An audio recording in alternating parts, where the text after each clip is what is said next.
আরে ভাসুর, আপনি আমায় কোথায় নিয়ে যাচ্ছেন? এটা তো বিশাল জঙ্গল। আপনি তো বলেছেন আমাকে নিয়ে ঘুরতে যাবেন ভালো কোনো জায়গায়।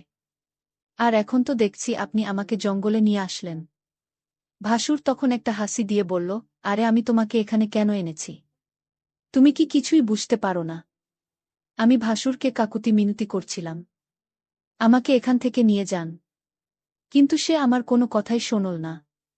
আমি বলেছিলাম, আমার মা বাবা আমার বিয়ের বয়স না সত্ত্বেও আমাকে বিয়ে দিয়েছে। আপনি যে উদ্দেশ্য করে আমাকে এখানে নিয়ে এসেছেন তা কোনোদিন হয় না। আপনি আমাকে বাড়ি যেতে দিন। তারপর আমার কোনো কাকুতি মিনতি সে শুনল না। তারপর সেই জঙ্গলের ভিতরে আমাকে। বাকিটা তোমাদের গল্পতেই শোনাচ্ছি। বন্ধুরা, মূল ভিডিওটি শুরু করার আগে তোমাদের কাছে একটা ছোট্ট রিকোয়েস্ট। তোমরা যারা এখনো আমার চ্যানেলটিকে সাবস্ক্রাইব করোনি, তারা আমার চ্যানেলটিকে সাবস্ক্রাইব করে পাশে থাকবা। তাহলে আসল ঘটনাটি শুরু করি। আমার নাম তৃষা। আমার দুই মামাতো ভাই ছিল। আমার বড় মামাতো ভাইয়ের নাম সোহাগ এবং ছোট মামাতো ভাইয়ের নাম কাউসার। আমার বিয়ে ছোট মামাতো ভাই কাউসারের সঙ্গে হয়েছিল। আমি আমার স্বামীর চাইতে বয়সে 2 বছরের ছোট ছিলাম। আসলে আমার মা ও মামা ছোটবেলাতে আমার সঙ্গে আমার মামাতো ভাই কাউসারের বিয়ে পাকা করে রেখেছিল। তারপর আমার কলেজের পড়াশোনা শেষ হওয়ার পরে আমার মামাতো ভাইয়ের সঙ্গে আমার বিয়ে হয়েছিল। এবং বিয়ের পরে আমি যখন শ্বশুরবাড়িতে আসি, তখন তো আমি খুব খুশি ছিলাম।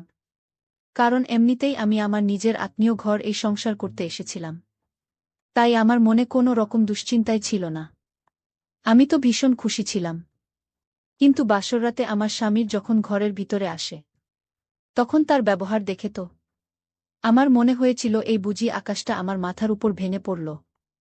কারণ যে ছেলেটির সঙ্গে ছোটবেলা থেকেই আমার বিয়ে পাকা হয়েছিল, সেই ছেলেটা বাসর রাতে আমাকে নিজের থেকে দূরে সরিয়ে দিয়েছিল।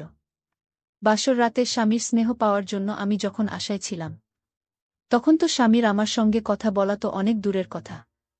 সে তো বিছানা থেকে একটা বালিশ নিয়ে নিচে একটা চাদর পেতে চুপচাপ শুয়ে পড়েছিল। তারপর আমি যখন আমার স্বামীরকে জিজ্ঞেস করলাম যে সে আমার সঙ্গে এরকম দুর্ব্যবহার কেন করছে, আমি কি কোনো অন্যায় কাজ করেছি? আজ আমাদের তো একটা স্মৃতির রাত, আর এই রাতের জন্য আমি কত বছর ধরে অপেক্ষা করেছি।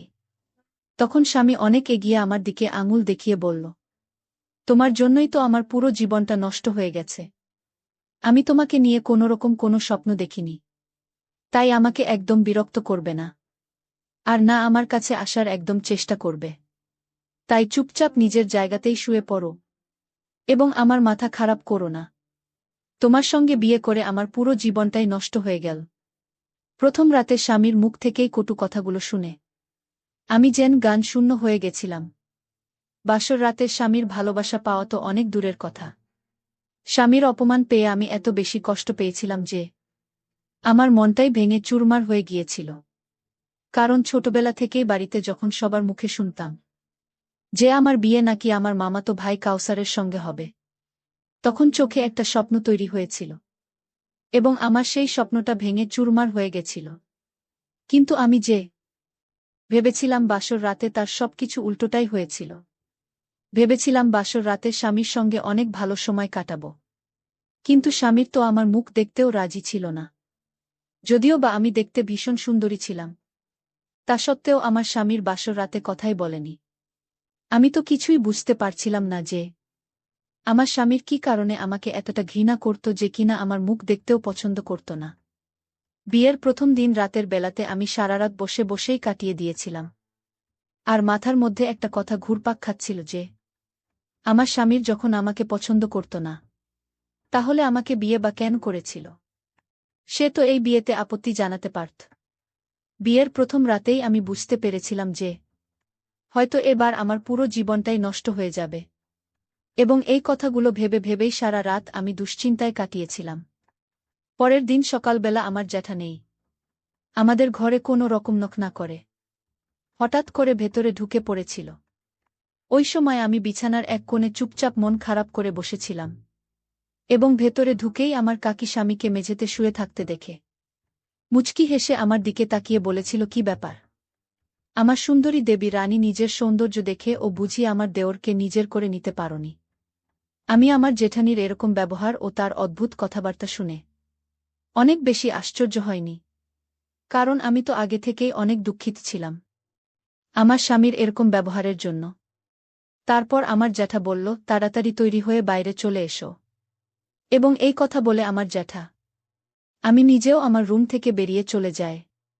সে একবারও আমাকে এটা জিজ্ঞেস করার প্রয়োজন মনে করেনি যে বাসর রাতে আমরা দুজন কেন আলাদাভাবে শুয়েছিলাম। এমনকি যে তার হাবভাব দেখে তো মনে হচ্ছিল যে সে যেন এই সব কিছু আগে থেকেই জানত। এইভাবে শ্বশুরবাড়িতে 2 দিন কেটে যাওয়ার পরে সেদিন সকাল বেলা যখন ঘুম থেকে উঠি, তখন জানতে পারি যে আমার জ্যাঠানি নাকি বাড়ি থেকে পালিয়ে গেছে। এমনকি আমার স্বামীরকেও খুঁজে পাওয়া যাচ্ছিল না। এবং সেদিন আমাদের আর কিছুই বুঝতে বাকি ছিল না যে আমার স্বামী ও তার ভাবের মধ্যে সম্পর্ক ছিল এবং তারা দুজনে বাড়ি ছেড়ে পালিয়েছিল। আমি তো কোনোদিন স্বপ্নেও ভাবতে পারিনি যে বিয়ের পরে আমাকে এইসব দেখতে হবে, যার কাছে আমি ছোটবেলা থেকে অনেক ভালোবাসা পাওয়ার আশা করেছিলাম। সে তো আমাকে ঠকিয়েছিল। এদিকে আমার বড় মামাতো ভাই তার স্ত্রীর এরকম ব্যবহারের জন্য অনেক বেশি দুঃখিত ও কষ্টের ছিল, কারণ সে তো তার স্ত্রীর সঙ্গে 6 বছর সংসার করেছিল এবং আমার মামাতো দাদার তার স্ত্রীর প্রতি একটা আলাদা টান ছিল। তাই ওনার কষ্টটা আমি ভালো করে বুঝতে পারছিলাম। ছোটবেলা থেকে যেহেতু আমাদের সঙ্গে খুব ভালো একটা সম্পর্ক ছিল, তাই সেদিন আমার স্বামীর আমার জ্যাঠানির এরকম ব্যবহারের জন্য আবেগের বশে আমার ভাসুরের বুকে মাথা রেখে আমরা দুজনেই কিন্তু অনেক কেঁদেছিলাম। ওদিকে আমার মামি মানে আমার শাশুড়ি মা আর কি উনি আমার জেঠানিকে অনেক বকাবকি দিয়েছিলেন, এটা বলে যে ওই মহিলার জন্য আজ আমাদের পুরো সংসারটা ছারখার হয়ে গেছে। ওই ডাইনি আমার 2 ছেলের জীবনটাই নষ্ট করে দিল এবং তারা মিলে যে সম্পর্কে জড়িত ছিল এটা নাকি বাড়ির লোকেরা কেউ বুঝতেও পারেনি। এবং সেদিন যখন আমাদের বাড়িতে এই ব্যাপারটা নিয়ে অনেক বেশি হাঙ্গামা হয়েছিল, তখন আমাদের বাড়ির পাশে যে চায়ের দোকানটা ছিল সেই দোকানের চাচা আমার শ্বশুরকে বলেছিল যে চাচা নাকি আমার দেওর ও জ্যাঠামনিকে একসঙ্গে বাড়ি থেকে বেরিয়ে যেতে দেখেছিল। আমার তো শ্বশুর বাড়িতে আসতে সবে মাত্র 2 দিন হয়েছিল, তাই আমি তো এই ব্যাপারে কিছুই জানতাম না যে আমার স্বামীর সঙ্গে আমার জেঠানির সম্পর্ক ছিল। তার পর ধীরে ধীরে সব কিছু খোলসা হওয়ার পরে আমি আমার স্বামীর আলমারি খুলে যখন তল্লাশি শুরু করেছিলাম, তখন আমার দম বন্ধ হয়ে আসছিল, কারণ আমার স্বামীর আলমারির লকারের ভিতরে অনেকগুলো ছবি ছিল এবং সেই ছবিতে আমার জেঠানি ও আমার দেওরে একসঙ্গে ছিল। এদিকে সবকিছু জানার পরে যখন আমার বাবা মা আমাকে বাড়ি নিয়ে যাওয়ার জন্য এসেছিল, তখন আমার মামাতো দাদা মানে আমার ভাসুর আমার বাবা মাকে বলেছিল আমি যাতে কিছুদিন তাদের সঙ্গেই থাকি। আমি চলে গেলে নাকি তারা সবাই আরও বেশি ভেঙে পড়বে। আমার ভাসুরের কথা শুনে আমি আর বাবার বাড়ি ফিরে যাইনি। তারপর শ্বশুরবাড়িতে থাকাকালীন আমি আমার মামাতো দাদার সঙ্গে প্রত্যেক দিন বেশ ভালোই গল্প করতাম। মানে ভাসুরের সঙ্গে আর কি, কারণ সে আমার ভাসুর হওয়ার আগে তো আমার মামাতো দাদা ছিল এবং ছোটবেলা থেকে যেহেতু আমাদের মধ্যে কথাবার্তা হাসিঠাট্টা হতো, তাই আমার স্বামীর ও জেঠানির বাড়ি ছেড়ে পালিয়ে যাওয়ার পরে আমি আমার ভাসুরের সঙ্গে অনেক সময় গল্প করতাম। আমরা দুজনে একে অপরের দুঃখ ও কষ্টের কথাগুলো ভাগ করে বেটে নিতাম। আমার থেকে বেশি কষ্ট তো আমার বড় মামাতো দাদা মানে আমার ভাসুর পেয়েছিল, কারণ সে তো ওই মহিলার সঙ্গে 6 বছর সংসার করেছিল। এবং মহিলা কিভাবে পেরেছিল এক ভাইকে ঠকিয়ে আরেক ভাইয়ের সঙ্গে সম্পর্ক তৈরি করতে। আর ওই মহিলাটির জন্যই আমার কিন্তু সব স্বপ্ন ভেঙে ছারখার হয়ে গিয়েছিল। এদিকে আমরা দুজনে যখন গল্প করতাম, তখন আমার মামা মামি আমাদের কিন্তু কিছুই বলতো না, কারণ তারা খুব ভালোভাবেই জানত যে আমরা দুজনে কতটা কষ্ট পেয়েছি। এদিকে যত দিন যায় আমি ও আমার মামাতো দাদা মানে আমার ভাসুর আর কি একে অপরের সঙ্গে আরও বেশি সময় গল্প করতে থাকি এবং যত দিন যায় আমরা নিজেদের কষ্ট ভুলে গিয়ে ধীরে ধীরে একে অপরের কষ্ট বুঝতে পারি। যেমন যখন আমার ভাসুরের ঘরে আসার সময় হতো, তার আগে কিন্তু আমি সেজেগুজে তৈরি হয়ে থাকতাম। তারপর একদিন যখন আমার শ্বশুর ও শাশুড়ি বাড়িতে ছিল না, তখন আমি আমার ভাসুর বাড়িতে একাই ছিলাম। আমার ভাসুর ওই সময় স্নান করে নিজের ঘরের ভিতরেই ছিল, আর ঠিক ওই সময় আমি ভুলবশত উনার ঘরের ভিতরে ঢুকে পড়েছিলাম। তারপর উনাকে দেখে আমার নজর কেড়েছিল এবং আমি অনেকক্ষণ উনার দিকেই তাকিয়ে নিজের স্বপ্নের জগতে চলে গিয়েছিলাম। কারণ বিয়ে হওয়া সত্ত্বেও তো আমার যে রাতটা হওয়ার কথা ছিল সেই রাত হয়নি। তাই আমার ওই ধরনের ইচ্ছেও স্বপ্ন দেখা কিন্তু স্বাভাবিক ব্যাপার ছিল। তারপর আমার ভাসুরের আমার দিকে চোখ পড়তেই সে ওই অবস্থাতেই আমার নাম ধরে আমাকে ঘরের ভেতরে ডাকল। আমার ভাসুরকে ওই অবস্থায় দেখে আমার তো অনেক ভালো লাগছিল। কারণ আমিও একটা মানুষ ছিলাম এবং আমারও একটা নিজের স্বপ্ন বলে কিছু ছিল। তাই সেদিন আমি নিজের আবেগ ধরে রাখতে না পেরে হঠাৎ করে আমার মামাতো দাদাকে মানে ভাসুরের ঘরে গেলাম। আমার মামাতো দাদা অনেক জোরে হেসে আমাকে তখন বলল, আরে তিশা, তুমি কি করছো? আমি তখন লজ্জায় উনার থেকে একটুখানি দূরে সরে মাথা নিচু করে আর ওই ঘরে থাকতে না পেরে দৌড়ে উনার ঘর থেকে বেরিয়ে বাইরে চলে এসেছিলাম। তারপর আবার ভাসুরও কিন্তু তাড়াতাড়ি নিজের ঘর থেকে বেরিয়ে আমার কাছে এসে বলেছিল, তিশা, তুমি কি আমাকে কিছু বলতে চাও? আমি তো সেদিন আমার মনের সব কথা আমার ভাসুরকে বলে ফেলেছিলাম। সেদিন আমি আর নিজের মনের কথাটা ভাসুরকে বলেছিলাম যে, আপনি কি আমাকে বিয়ে করবেন? কারণ আমি আপনাকে মনে মনে পছন্দ করে ফেলেছি এবং আমি আপনাকে বিয়ে করতে চাই ও আমার সব স্বপ্ন আপনার মাধ্যমে পূরণ করতে চাই। তখন আমার ভাসুর আমার বলেছিল, দেখো তৃষা, আমারও কোনো আপত্তি নেই তোমার সঙ্গে বিয়ে করতে। কারণ তুমি তো অনেক সুন্দরী এবং তোমার মতো সুন্দরী মেয়েকে সবাই নিজের স্ত্রী হিসেবে পেতে চাইবে। কিন্তু এসব কথা আগে আমার বাবা মাকে বলতে হবে। তারা যদি এই বিয়েতে রাজি থাকে তাহলে আমার এতে কোনো আপত্তি নেই। কারণ আমার আগের স্ত্রী তো আমাকে এতদিন ধরে ঠকিয়ে আমার ভাইয়ের সঙ্গে পালিয়ে চলে গেছে। তাই আমি তো চিরকাল একা থাকতে পারব না। এবং তুমিও অনেক তরুণী, তুমিও চিরকাল কিন্তু একা কাটাতে পারবে না।